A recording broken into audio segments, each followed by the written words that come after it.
Hi.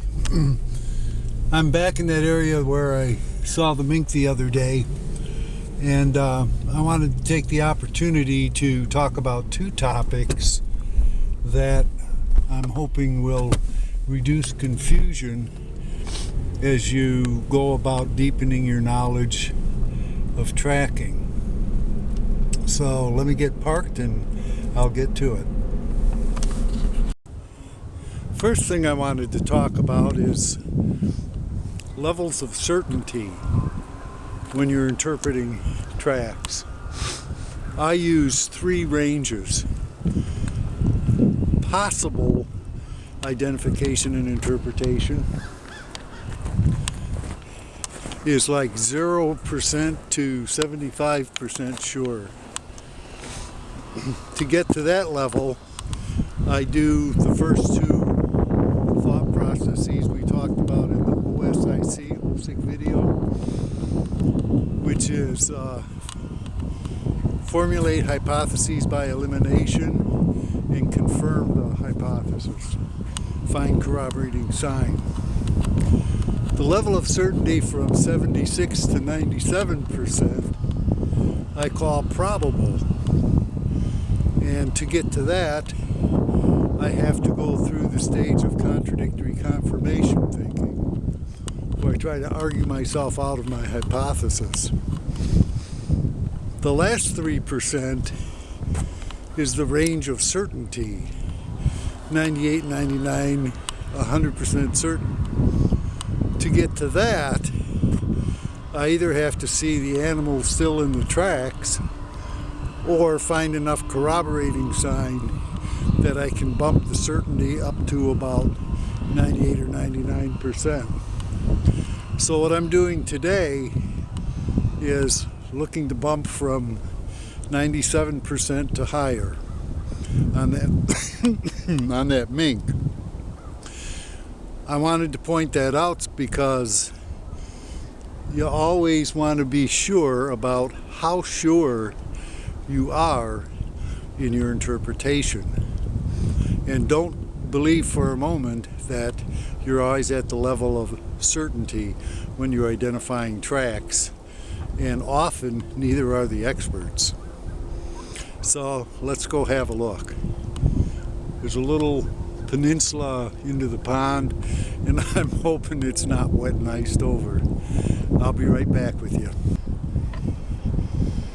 You can see where the gate changes from that lope to get across the open area back into the bound pattern. Now let's see if we can find some sign. This is right on the trail.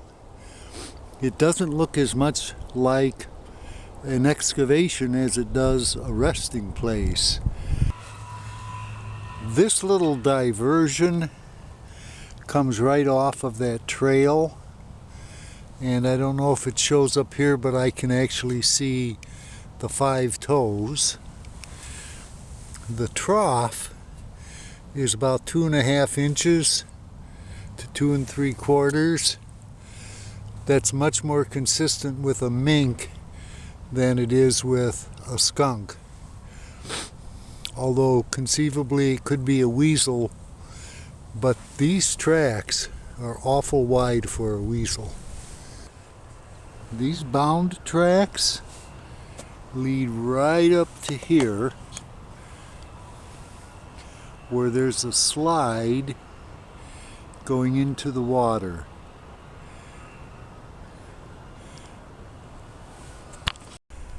You can see the slide going all the way down.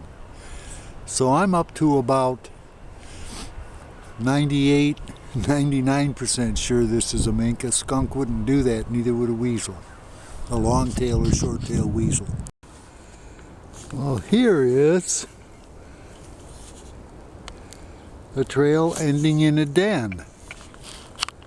Can you see that?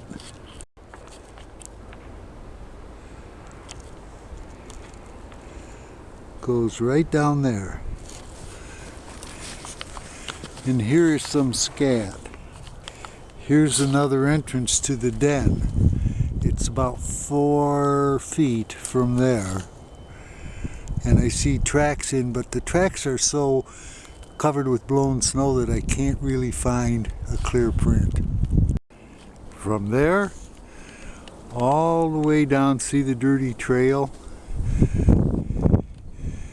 goes down there to what I think is a burrow underneath. I'll see if I can reach the camera down there and find out.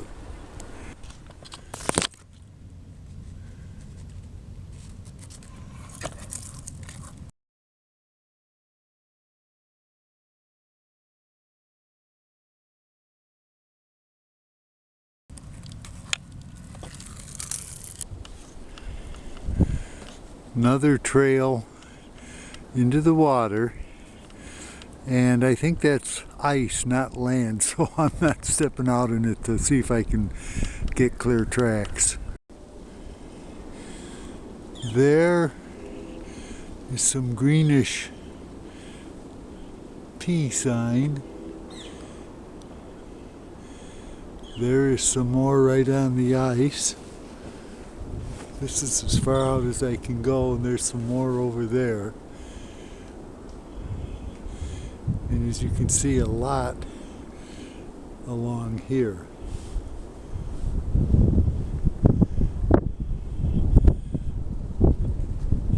That's another confirmation to me that that's mink.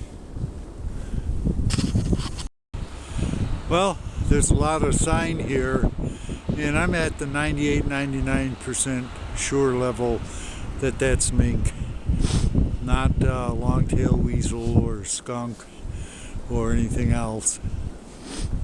I'm also really cold, so I'm going to warm up, and then I'll talk about the second topic I wanted to share some information on.